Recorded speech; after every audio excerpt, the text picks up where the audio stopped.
Hey guys, my name is Nora Franch, and welcome to the podcast Grateful Blessed Mess, daily reflections for those in the 12 steps. I am a fellow 12-stepper and certified mindset coach, and I am here to introduce you to the value of mindset coaching in your 12-step journey. So if you feel like you are stuck in the steps, if you're slipping and sliding with your abstinence, mindset coaching may help you as it did me, and you can find me at CatholicMindsetCoaching.com. These episodes are meant to invite you in to consider the truths of 12-step wisdom and to join in the very real struggle of living them in action. I hope that it feels almost like a mini meeting, and I invite you to contribute your own share on the Grateful Blessedness Facebook group to keep the discussion going. My comments are based on my own experience, so feel free to take what you like and leave the rest. But my hope is to encourage you on your own daily 12-step journey. As they say, you cannot stay clean on yesterday's shower. So without further ado, let's begin.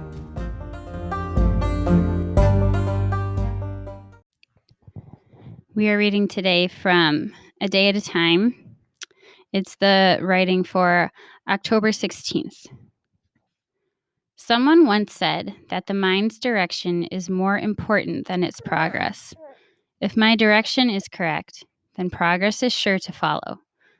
We first come to the program to receive something for ourselves, but soon learn that we receive most bountifully when we give to others. If the direction of my mind is to give rather than to receive, then I'll benefit beyond my greatest expectations.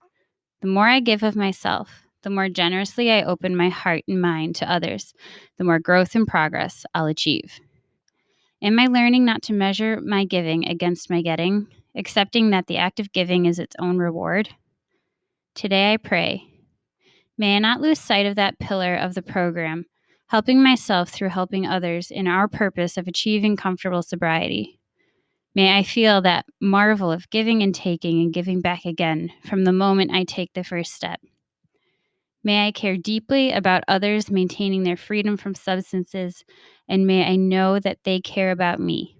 It is a simple and beautiful exchange. Today I will remember, give and take, and give back again. That is cool. Remember that. Hopefully that's what I'm doing here with this podcast a little bit.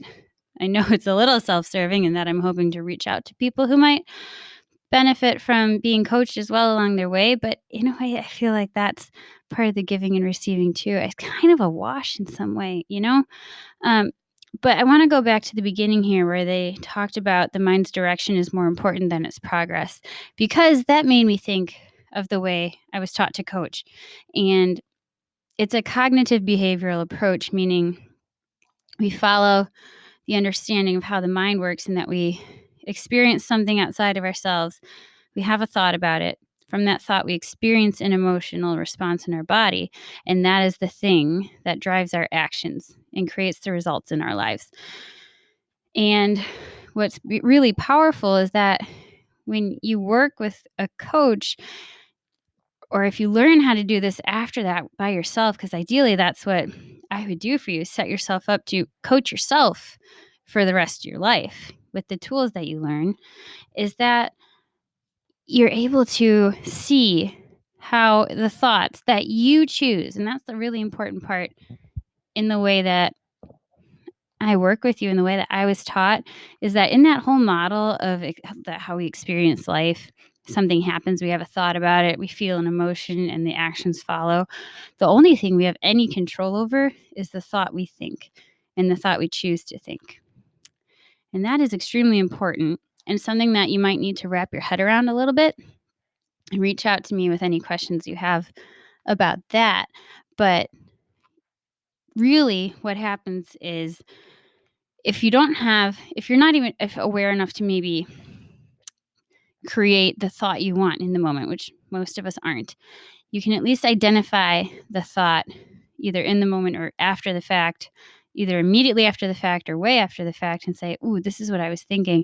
And then you can decide whether or not you want to choose that thought. And the reason why it's so important is because the thought creates this neurochemical change in your body that is the experience of an emotion.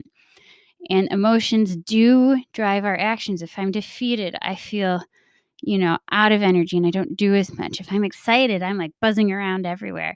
If I'm sad, I'm going to cry. And if I'm angry, my whole body tenses up and chances are I might lose my temper. It's, it's fascinating. It's been really freeing to learn how like our psyche works and how that funnels into our bodies and then what our body does, meaning our actions.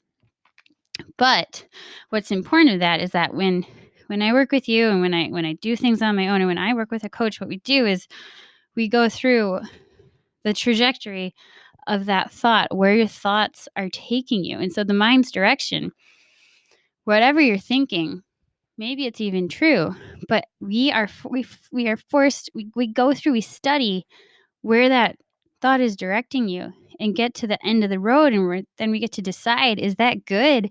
Is that true? Do I want to continue thinking this thought that takes me to this place? Or can I cast it to the side or adjust it or create something new from it that can lead me to where I want to go, to a goal that I have or towards the person I want to be? And ideally, both of those would be, one and the same.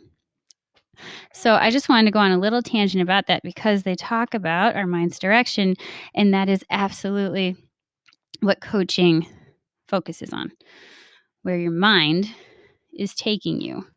And it's really important. Only just like little shifts can completely change the direction and where you're going. Now, that was a little bit of a tangent in terms of what this reading was about, and it's talking about how more important than the progress you're making in program, it's important that your intention is with whatever you have to give and not to measure what you receive. And I'm just going to let you sit in that and kind of meditate on that and ask yourself, am I giving? Am I giving at all? And chances are you are. Even if you're in a meeting, you are giving the presence of yourself and you're giving more depth and growth to that meeting. If you're working with a sponsor, the benefit goes both ways. And then also you can take on service positions. You can become a sponsor yourself. You can do other things that adds to your contribution to your 12-step life. But just know that if you're in a place where you feel like you have nothing to contribute, that's not true. And the next meeting that you go to, first off, go to a meeting and then there you go. You're contributing there. But if you're even feeling that way in a meeting, share at that meeting, speak, when it's your turn coming around the table, or just say hi to someone else who's in the room.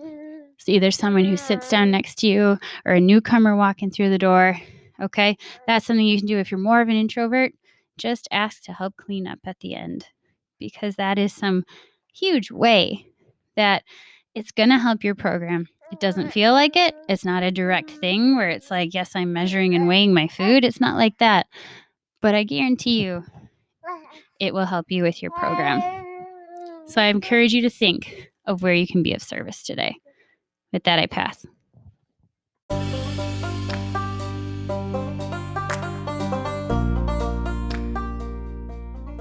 Thank you so much for listening to today's episode.